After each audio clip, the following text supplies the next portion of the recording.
Hi, everyone. So, what if we wish to change our belief systems? Can this actually happen? Or what if we just want to change something in our lives? Why do we need then to, if you've been watching this week, why do we need to change our belief systems in order to make changes in our lives? So, very often at what we call January, people decide, I want to make these changes in my life, I'm going to make these changes in my life, and they do not succeed. Maybe they do for 2 days, 2 weeks, 2 months. Why is this? Because they have not changed their belief systems. If we wish to make real changes in our lives, and I mean transformation that lasts, we must change the belief systems that created whatever it is we wish to change in the first place. So we cannot have one belief system, change what we're doing, and without changing the belief system. In other words, the belief system leads to certain consequences, to certain things in our lives. And in order to change that consequence, we have to change the belief system that got us there in the first place. So, why? Because our belief system has such momentum, it has frequency. I have said, and if you've been watching this, you know that I think very strongly that if most of our belief systems are not our own, and I've seen it with myself, and I've seen it with other people with whom I coach. My clients are really my best models of how changing our belief systems will assist us to create the changes we wish in our lives. So the first thing we need to do is look at the belief systems that got us there. If this is the chart of vibrational frequencies, in order to change something, we have to change the vibrational frequency that got us there in the first place. So if you want to develop more courage, you have to become empowered. Now, if you look at the colors, you'll see these are the colors of the chakras as well. And the one for suffering is below in the first chakra. That's because that is where our family ties and the roots exist.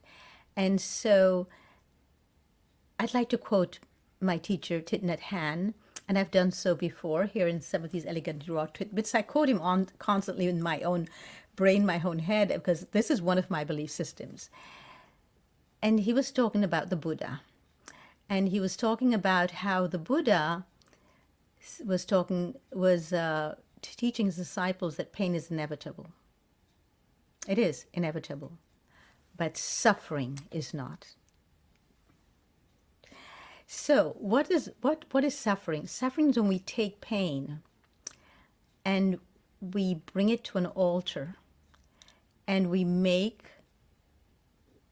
a cake of it. We make a complete and total idol of it. When the pain becomes more important to us than releasing it. When holding on to the pain becomes part of our identity. When victimization becomes our identity. When we don't look at the source of the pain and release it and address it and embrace it and let it go. And this is not easy to do by any means. And I am aware of this because I have been there. However, if we don't wish to suffer, we have to release the pain. And especially the source of it. And the source is always our belief systems around it. It might be you saying to me, no, but this and this happened to me. But that's your belief system that this happened to you. You could have instead look at it and think, I had this experience. However, I no longer wish to have this experience. So I'm letting it go to the past where it belongs. I've been there. I've done that. I know it works.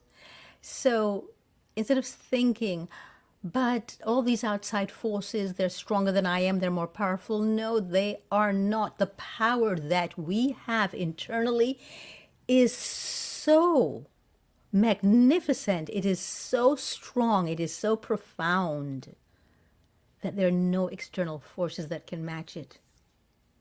I can match up myself against every external force, and I have done this. And because I did not believe that they were stronger than what existed inside of me, I did not let them overcome me. Maybe to a point I did. At the beginning, yes. But then I took my powers back and I left that into the past and I let it empower me now. So I've seen my clients do this too. I have worked with them to the most incredible, liberating degree and watched them just soar. And you know who you are if you're watching this.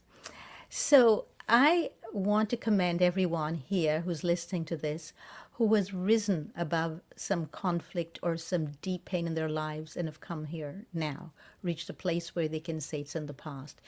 But what did you do to do that? You had to change the belief system around it.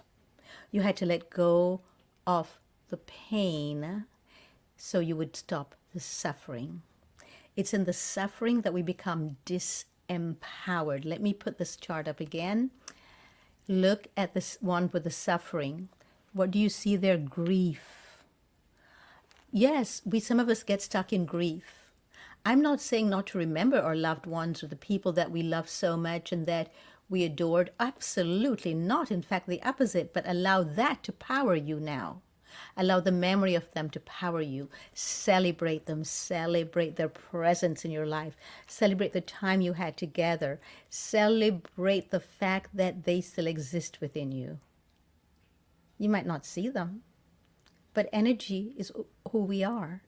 Everything in life is about energy, as so is our belief system. So the energy of our belief system will attract the energies that are prevalent or pervasive in our lives right now.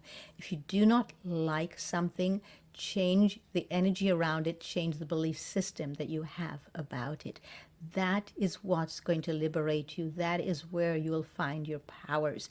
The power that we have is in changing our belief systems, and I strongly recommend reading the book Man's Search for Meaning. Man's Search for Meaning. It's a very powerful book by Viktor Frankl. Viktor Frankl is one of my most beloved writers and lovers of humanity and livers of life. Viktor Frankl went through the Holocaust, and what incredible person this was, because he needed to look at his own belief systems and change them. My part that I loved so much, which has really fueled me a lot, are when the Nazis finally found him as a child and they'd taken away his parents and everyone else, and they came to get him, and he said, "I will not hate you. You cannot make me hate you." So that's how powerful we are. Yes. And so I invite you today to look at your own belief systems that are creating the suffering in your life, that are creating the suffering for all of us externally. Everything we do not like externally, we have created by our own belief system. So the only way to undo it, change the belief system and therefore change the outcome. And that's my gift to you today. Please take it, do what you wish with it, and embrace it if you wish. Discard it for another time, or just discard it altogether if it's doesn't work for you, to make that shift. However, there's a huge shift happening right now on the planet, and we're all being invited to either partake in it or to live with the consequences. So I invite you to think about which path you wish to take, and whatever you decide to embrace it fully. Thank you for tuning in today.